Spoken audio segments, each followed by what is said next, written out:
তো এই পর্বে আমরা ইভেন্ট হ্যান্ডেলিং এর বিষয়গুলো দেখব। তো তার পূর্বে অবশ্যই আপনারা ইতিপূর্বে যে পার্টগুলো দেখছেন, যদি আপনাদের কারো সোর্স কোড দরকার পড়ে সেক্ষেত্রে আপনারা গিটহাব থেকে সোর্স কোড নিতে পারবেন।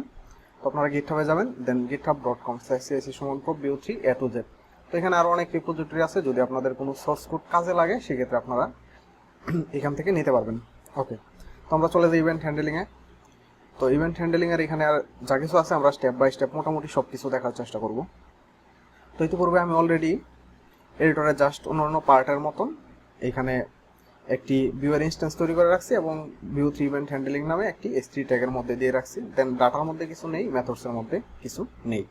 ওকে, তো এখন যদি আমি ফাইলটাকে রান করি, তো এখানে দেখেন view3 ইভেন্ট হ্যান্ডেলিং, এছাড়া কোনো কিছু নেই। তো ইভেন্ট হ্যান্ডেলিং এর জন্য এখানে আমরা স্টেপ বাই স্টেপ প্র্যাকটিস করব। জাস্ট এখান থেকে আমরা কোডগুলো কপি করে নিয়ে যাব, ওইখানে দেখব। ওকে, তো এই ডিবের মধ্যে view3 ইভেন্ট হ্যান্ডেলিং এর নিচে আমরা প্লেস করে দিলাম। ওকে, তো এখানে দেখেন এই ডিপ হচ্ছে মেইন ডিপ, যেখানে ইভেন্ট হ্যান্ডেলিং আইডি আছে। আমরা এই আইডিতে মাউন্ট করতেছি সবকিছু। ওকে, তো এখানে দেখেন একটি বাটন আছে, দেন বাটনের নিচে এই কাউন্টার ভেরিয়েবলটা প্লেস করা আছে। তো কাউন্টার অবশ্যই আমাদের এই ডাটার মধ্যে থাকা লাগবে, রিটার্ন কাউন্টার CUNTR। তো কাউন্টার না দিয়ে আপনারা অন্য কিছু দিতে পারেন, প্রবলেম নেই। ওকে, তো কাউন্টার ইনিশিয়াল অবস্থায় আমরা এখানে 0 দিয়ে দিলাম। দেন এখানে একটি ক্লিক ইভেন্ট আছে। তো এরকম ক্লিকের মতন আরো অনেক ইভেন্ট আছে, মাউস ইভেন্ট, কিবোর্ড ইভেন্ট, তারপরে সিস্টেম ইভেন্ট, আরো অনেক কিছু আছে। তো এইগুলো আমরা স্টেপ বাই স্টেপ দেখব। তো @সাইন হচ্ছে শর্টকাট। তো আপনারা চাইলে বি অন ইউজ করতে পারেন, বি অন ক্লিক। তো বি অনের রিপ্লেসমেন্টে সাইন ইউজ করা হয়। তো আমরা শর্টকাটটা ইউজ করব, বি অনের দরকার নেই। তো যেখানে যেখানে বি অন আছে সেখানে আপনারা দিয়ে রিপ্লেস করতে পারেন। ওকে, তো ক্লিক কাউন্টার। তো এখানে এই কাউন্টার এই ডাটার মধ্যে আছে। এখানে জাস্ট কি করা আছে, একটা স্পেস দিয়ে নেই। ওকে, তো কাউন্টার দেন হচ্ছে +=1, অর্থাৎ প্রতিবার 1 করে বাড়বে। যদি দেখাই আপনাদেরকে, এখন যখন আমি অ্যাড দিই এখানে দেখেন 0 টাইম, দেন হচ্ছে 1 টাইম, দেন 2 টাইম। ক্লিক করার সাথে সাথে একবার করে বাড়তেছে। যারা একদম নিউ তারা অবশ্যই একটু প্রবলেম ফেস করতে পারেন, যখন এখানে ডাটার মধ্যে আছে কাউন্টার প্লাস 1 করে ইনক্রিমেন্ট হচ্ছে। += মানে কাউন্টার কাউন্টার +1। আমি যদি মেথডসে লিখে দেখাই, যেমন টেস্ট, তো টেস্ট নামে আমি একটি মেথড লিখলাম। দেন হচ্ছে this dot counter this dot counter +1, মানে কি কাউন্টার কাউন্টার +1, অর্থাৎ প্রতিবার কাউন্টারের ভ্যালুটা 1 করে ইনক্রিজ করতেছে। এখন এই সম্পূর্ণটা রিপ্লেস করে এখানে জাস্ট আমি যদি টেস্ট মেথডটাকে দিয়ে দিই, তো সেই ক্ষেত্রে দেখবেন সেম কাজ করতেছে। ওকে, তো আমি একবার রিলোড দিয়ে নিছি, এখন দেখেন 1 2, অর্থাৎ এক্সাক্ট সেম কাজটি করতেছে। তো আপনারা চাইলে এইভাবে করতে পারেন, বাট ছোটোখাটো কোনো ব্যাপারে যদি আপনারা ডাইরেক্টলি এক লাইনে লিখলে কাজ করে, সেই ক্ষেত্রে আলাদাভাবে মেথড এরকমভাবে ডিক্লেয়ার করে দরকার নাই, ইউজ করার দরকার নেই। তো আপনারা ডাইরেক্ট এক লাইনে ইউজ করবেন। ওকে, দেন আমরা পরবর্তীতে চলে যাই। পরবর্তীতে হচ্ছে মেথড ইভেন্টস হ্যান্ডলার ক্লিক। এটা অনেকটা কাউন্টারের মতন, এখানে জাস্ট নেমটা প্রিন্ট করে দেখাচ্ছে। তো ওকে, তো এখানে দেখেন মেথডস ইনলাইন হ্যান্ডলার। তো ইনলাইনে যদি কোনো কিছু থাকে আর্গুমেন্ট, তো সেই ক্ষেত্রে আপনারা কি করবেন। ওকে, তো এখানে দেখেন সের ভিতরে হাই হোয়াট এরকম কিছু আছে। তো আমাদের যে টেস্ট নামে মেথডটি আছে, যদি আমরা টেস্টের ভিতরে কিছু পাস করি, যেমন ABC। ওকে, তো অবশ্যই টেস্টের মধ্যে যদি কিছু পাস করি আমাদের রিসিভ করা লাগবে। আমি যেমন এখানে দিই নেম, একটি নেম দিয়ে দিই। ওকে, তো জাস্ট এখানে আমি নেম, এই নেম দিয়ে এই টেস্টের এই ভ্যালুটাকে আমরা রিসিভ করব। ওকে, তো এখন যদি আমরা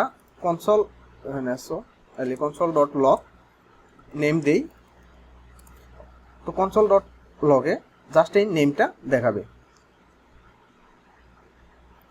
ওকে, তো ব্রাউজার কনসোলে চলে যাই, ব্রাউজার কনসোল, দেন হচ্ছে ক্লিক, দেন নেম দেখাচ্ছে। যতবার ক্লিক করতেছি ততবার দেখাচ্ছে। ওকে, তো যদি আপনাদের একাধিক ডাটা পাস করা লাগে সেই ক্ষেত্রে কি করবেন, জাস্ট একটা কমা দিবেন, কমা দিয়ে আপনারা মাল্টিপল ডাটা। ওকে, তো পাস করে দিলেন মাল্টিপল ডাটা। এখানে আপনারা আরেকটা দিবেন কমা দেওয়ার পরে, যেমন এক্সট্রা। তো যে কোনো নাম দিয়ে আপনারা রিসিভ করতে পারেন, প্রবলেম নেই। তো নেমের পরে আমি এই ডাটাটাকে রিসিভ করে নিলাম। ওকে, তো এখন যদি একবার রিলোড করি, তো এখানে দেখেন আমাদের কিছু একটা প্রবলেম আছে, মিসম্যাচ হচ্ছে এই SUMON এরপরে একটি কমা নেই। ওকে, তো এখন একবার রিলোড করি, তো এখন দেখেন অ্যাড মাল্টিপল ডাটা প্রতিবার এরকমভাবে আসতেছে। ওকে, দেন এইখানে এই ডাটাটা আপনি যখন পাবেন, ডাটাটা পাওয়ার পরে আপনার ইচ্ছা মতন আপনি যা খুশি করতে পারেন, কোনো প্রবলেম নেই। ওকে, তো এখানে আপনার এরকমভাবে স্ট্রিং পাস করা লাগবে ব্যাপারটা এরকম না, আপনারা এখান থেকে যে কোনো কিছু পাস করতে পারেন, অবজেক্ট টাইপ ডাটা পাস করতে পারেন, অ্যারে টাইপ ডাটা পাস করতে পারেন, আপনাদের ইচ্ছা যে কোনো ডাটা পাস করতে পারেন যদি দরকার পড়ে। ওকে, দেন হচ্ছে আমরা পরবর্তী কিছু দেখি। তো দেখেন ডিফল্ট ইভেন্ট, অর্থাৎ আপনি যদি ডিফল্ট ইভেন্টটা পেতে চান সেই ক্ষেত্রে কি করবেন। ওকে, তো ডিফল্ট ইভেন্ট যদি আপনি পেতে চান ডাটার সাথে সাথে, মনে করেন আমার অলরেডি 2টা ডাটা এখানে পাস করা আছে। ওকে, দেন আমি চাচ্ছি ডিফল্ট ইভেন্টটা পাস করব, ইভেন্ট।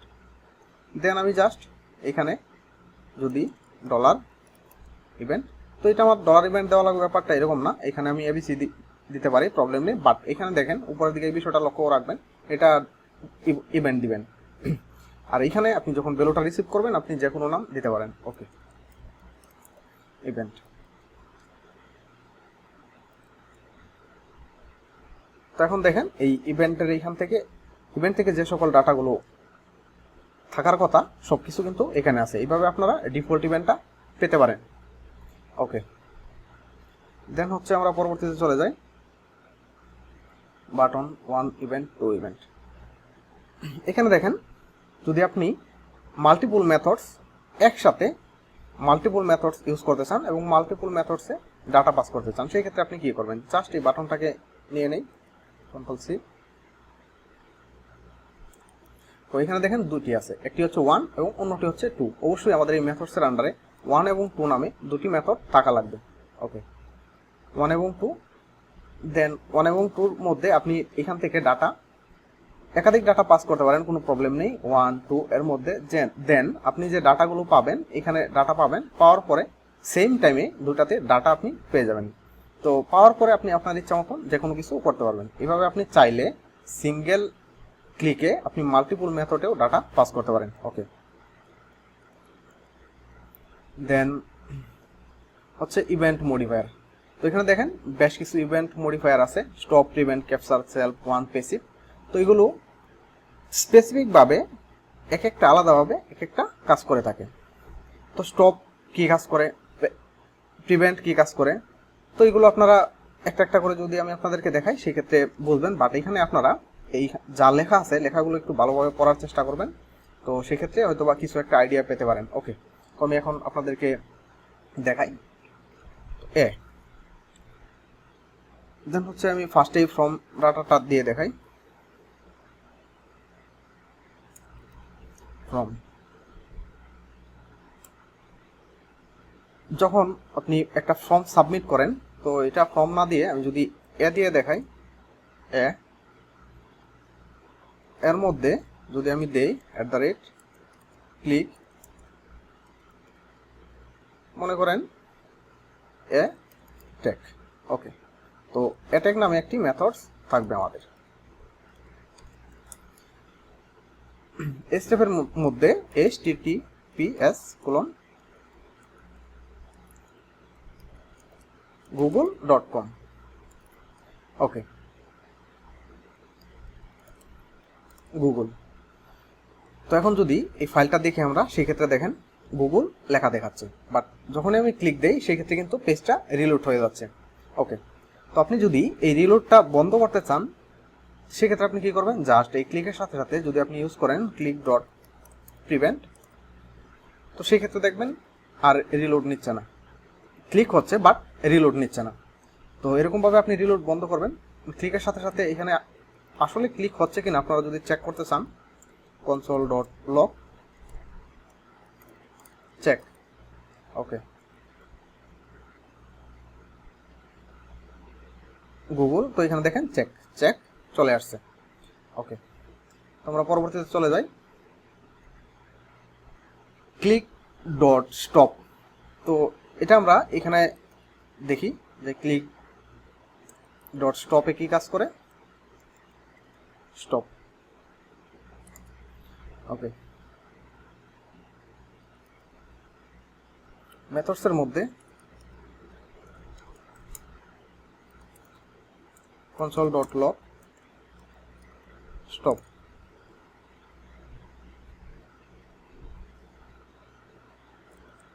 ওকে, দেন হচ্ছে এখানে আমাদের click dot stop do this. Okay, do this console dot log, এখানে একটি ব্রেক দিয়ে নিই, B R break. Okay, then stop. স্টপে ক্লিক দেওয়ার সাথে সাথে এখানে দেখেন স্টপ দেখাচ্ছে, ক্লিকের সাথে সাথে স্টপ দেখাচ্ছে, বাট এক্স্যাক্টলি আসলে কি কাজ করতেছে কোনো কিছু বোঝা যাচ্ছে না। তো আপনি এটা কখন ইউজ করবেন, এখানে দেখেন উইল বি স্টপ, দেখেন এখানে click events propagation will be stop. Okay, আমি আপনাদেরকে বিষয়টা একদম ক্লিয়ারলি দেখাচ্ছি। মূলত এটা ইউজ করা হয় যখন আপনি একটা কম্পোনেন্ট থেকে অন্য কম্পোনেন্টে ডাটা পাস করবেন, তো সেই ক্ষেত্রে আপনি চাচ্ছেন যে চাইল্ডে ক্লিক হচ্ছে, বাট যখন আপনি ডাটা পাস করবেন প্যারেন্টে সেখানেও ক্লিক হচ্ছে। তো এরকম টাইমে বা এরকম যদি কোনো সিচুয়েশন থাকে সেই ক্ষেত্রে আপনারা এই স্টপ ইউজ করে ক্লিকটাকে স্টপ করতে পারেন। অর্থাৎ চাইল্ড থেকে ডাটা পাস করছেন বাট প্যারেন্টেও ক্লিক হচ্ছে, তো সেই ক্ষেত্রে আপনারা যদি চাইল্ডে স্টপটাকে ইউজ করেন সেই ক্ষেত্রে প্যারেন্টে ক্লিকটা হবে না। তো এই বিষয়টা আমি আপনাদেরকে একটু দেখাই। যেমন আমি যদি এখানে মনে করেন S2 মধ্যে অ্যাটাগ আছে। ওকে, তো এর মধ্যেও আরও একটি মেথড আছে, ক্লিক S2 ট্যাগ। ওকে, তো S2 ট্যাগের মধ্যে অ্যাটাগটি আছে। ওকে, দেন হচ্ছে console dot log S2 tag, just এখানে S2 ট্যাগটা প্রিন্ট করে রাখলাম, আর এখানে হচ্ছে ডো দিসে কি করা আছে, জাস্ট স্টপটাকে প্রিন্ট করা আছে। তো এখন যদি আমি স্টপে ক্লিক করি তো সেই ক্ষেত্রে দেখেন জাস্ট স্টপ দেখাচ্ছে। ওকে, তো এখান থেকে আমি যদি ক্লিক ডট স্টপটাকে তুলে দেই, এখন যদি আমি ক্লিক করি তো সেই ক্ষেত্রে দেখেন স্টপ সাথে সাথে S2 ট্যাগও দেখাচ্ছে। এই কারণে আপনার যখন প্যারেন্টের মধ্যে কোনো ইভেন্ট থাকবে বাট আপনি চাইল্ডে ক্লিক করতেছেন, তো সেই ক্ষেত্রে চাইল্ডের মধ্যে আপনি স্টপ ইউজ করবেন যাতে প্যারেন্টের উপরে ইফেক্টটা না পড়ে। তো এই হচ্ছে বিষয়, আশা করি বুঝতে পারছেন। ওকে, তো এখন যদি আমি ক্লিক দিই সেক্ষেত্রে জাস্ট এই স্টপ এখানেই কাজ করতেছে। ওকে, তো এই click dot stop dot prevent মানে হচ্ছে সেম কাজটাই করবে, স্টপের কাজ যা তাই করবে। এই প্রিভেন্টের কাজ হচ্ছে নর্মালি কোনো রিলোড টাইপের বন্ধ করার জন্য। এগুলো আপনি চাইলে একসাথে এরকমভাবে ইউজ করতে পারেন, এই হচ্ছে বিষয়। ওকে, তো এখানে আরও বেশ কিছু আছে, তো আপনারা এগুলো যদি নিজে নিজে একটু প্র্যাকটিস করেন সেই ক্ষেত্রে দেখতে পারবেন। তো আমি আপনাদেরকে ইম্পর্টেন্টগুলো দেখিয়ে দিচ্ছি। ওকে, দেন হচ্ছে নিচের দিকে চলে যাই। আমরা এখানে দেখলাম ইভেন্ট, তো ওয়ান্স প্যাসিভ এগুলো কি করে আপনারা একটু দেখে নেবেন। ওয়ান্স মানে একবারের জন্য ইউজ করা হয়। ওকে, দেন হচ্ছে কি মডিফায়ার, কিবোর্ড ইভেন্টের জন্য, অর্থাৎ কিবোর্ড ইভেন্ট অনেকগুলো আছে। তো এখানে দেখি নিচের দিকে কোনো লিস্ট পাই কিনা।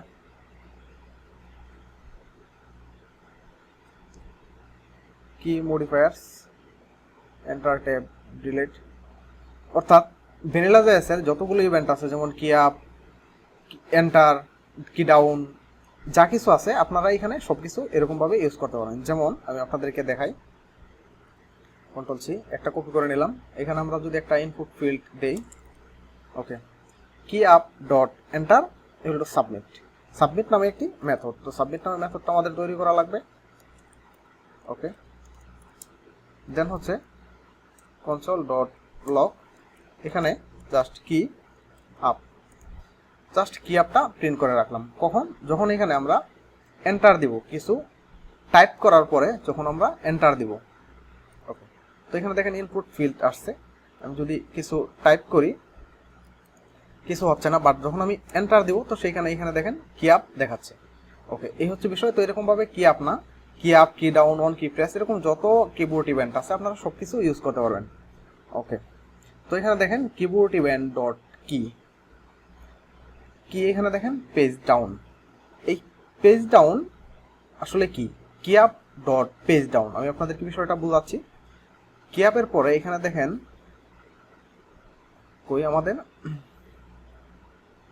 ইনপুট ফিল্ডটা কই, ইনপুট, হ্যাঁ, ডট এন্টার। তো এন্টার এখানে দেখেন তারা নিচের দিকে দিয়ে রাখছে পেজ ডাউন। পেজ ডাউন মানে হচ্ছে আপনি স্পেসিফিক ভাবে কিছু একটা যদি প্রেস করতে চান, যেমন মনে করেন আমি কিবোর্ড থেকে এম প্রেস করব। ওকে, তো কি আপের পরে যখন আমি এম প্রেস করব তখনই সাবমিট হবে। তো আমি আপনাদেরকে বিষয়টা দেখাচ্ছি। ইনপুট মনে করেন এ বি সি, কনসোলে দেখেন কোনো ইভেন্ট হচ্ছে না। আমি কনসোলটাকে একটু জুম করে দেই, কোনো ইভেন্ট হচ্ছে না। বাট যখনই আমি এম প্রেস করব, এম, তো এখানে দেখেন আমি কিবোর্ড থেকে এম প্রেস করছি, আপনাদেরকে দেখাতে পারি নাই। ওকে, তো আমি আবার টাইপ করি, যখনই আমি এম প্রেস করব তো এখানে দেখেন কি আপ। তো এখানে যত ইভেন্ট আছে সবগুলোর জন্য আপনারা এম না, কিবোর্ডের আরও অন্য যে কোনো কি আপনারা ইউজ করতে পারবেন। তো সেই এটা শুধুমাত্র কি আপের ক্ষেত্রে হবে এরকম না ব্যাপারটা, কি আপ, কি ডাউন বা অন্য যে কোনো ইভেন্টের ক্ষেত্রে আপনারা ইউজ করতে পারবেন। ওকে, তো এই হচ্ছে বিষয়। দেন হচ্ছে কি এলিয়াসেস কিছু আছে, enter, tab, delete, ESC, space, up, down, left, right. তো ইতিমধ্যে আপনারা এখানে এন্টারটা দেখে নিয়েছেন, কি আপ ডট এন্টার। ঠিক এরকম ভাবে আপনারা tab, delete, escape, space, up, down, left, right এরকম ভাবে ইউজ করতে পারেন। কি আপের সাথে না, কি ডাউন বা অন্য কোনো কিছুর সাথে আপনারা চাইলে ইউজ করতে পারবেন। দেন হচ্ছে এখানে দেখেন system modifier, control, alter, shift, meta. তো আমি কন্ট্রোল দিয়ে আপনাদেরকে দেখাই।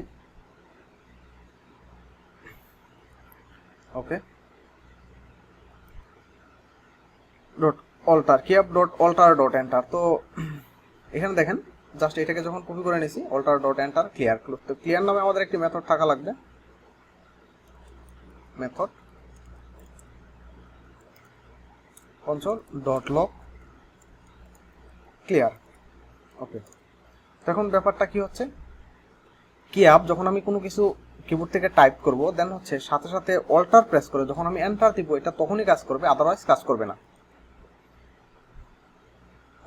কোন ফিল্ড একটু দেখে নিই, আমাদের ইনপুট ফিল্ড কোনটি, সবার উপর একটি। ওকে, তো এই ফিল্ডটি এখন যদি আমি প্রেস করি A B C D, then enter, কোনো কাজ করতেছে না। বাট যখন আমি অল্টার প্রেস করে এন্টার দিব তো এখানে দেখেন ক্লিয়ার। আমি অল্টার প্রেস করে কিবোর্ড থেকে এন্টার দিয়েছি, তো এখন দেখেন ক্লিয়ার চলে আসছে।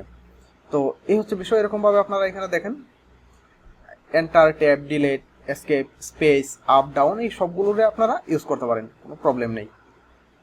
Control, alter, shift, meta. তো এরকমভাবে আপনারা চাইলে এখানে অল্টার না দিয়ে এখানে আপনি কি up dot dot shift use করতে পারেন। তো এন্টার যে সবসময় লাগবে ব্যাপারটা এরকম না, আপনারা কি আপ ডট শিফট এরকম ইউজ করতে পারেন।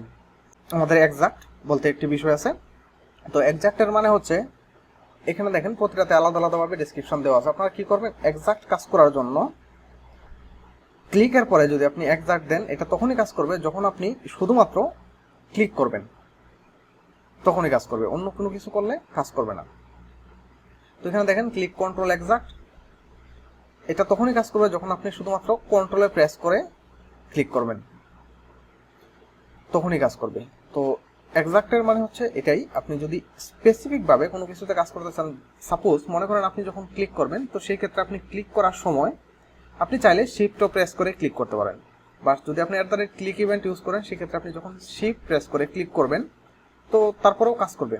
বাট আপনি চাচ্ছেন শুধুমাত্র এটা যখন আপনি কন্ট্রোল প্রেস করে ক্লিক করবেন তখনই কাজ করবে, তখন আপনি ইউজ করবেন এই কন্ট্রোলের পরে জাস্ট এক্সাক্ট। তো এরকমভাবে শুধুমাত্র কন্ট্রোল না, বিভিন্ন কিছুর ক্ষেত্রে আপনি এক্সাক্টটা ইউজ করতে পারেন যখন আপনার এক্সাক্ট কাজ করা দরকার। তো এই হচ্ছে বিষয়। তো এখানে দেখি আমাদের আর কিছু আছে কিনা, তো আর কিছু নেই। তো আপনারা যদি কোনো কিছু বুঝতে না পারেন বা কোনো কিছুতে যদি প্রবলেম হয় সেক্ষেত্রে আপনারা অবশ্যই কমেন্ট করবেন বা কন্ট্যাক্ট করবেন, আমি চেষ্টা করবো আপনাদেরকে বুঝিয়ে দেওয়ার জন্য। তো এই পর্ব এই পর্যন্ত। তো মাঝে মধ্যে বেশ কিছু বিষয় স্কিপ হয়ে গেছে, তো তারপরে আশা করি আপনাদের এই বিষয়গুলো নিয়ে প্রবলেম হবে না। যদি কারো কোনো কিছু জানার থাকে অবশ্যই আপনারা ফেসবুক গ্রুপ থেকে প্রশ্ন করতে পারবেন।